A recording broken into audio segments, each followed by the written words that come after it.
అమరావతిలోని టీడీపీ కార్యాలయంలో జరిగిన ఉగాది వేడుకల్లో టీడీపీ అధినేత చంద్రబాబు నాయుడు పాల్గొన్నారు. వేద పండితులు అందించిన ఉగాది పచ్చడి స్వీకరించి అనంతరం ఆయన వేద పండితులు మాచిరాజు వేణుగోపాల్ నిర్వహించిన పంచాంగ శ్రవణం విన్నారు. తెలుగు ప్రజలకు ఉగాది పండుగ ప్రత్యేకమని చంద్రబాబు అన్నారు.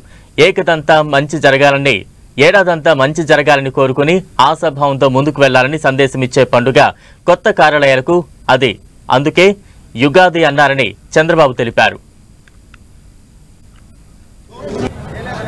ఏం లేదులేండి, నథింగ్, కొంచెం పక్కా పెట్టండి దయచేసి.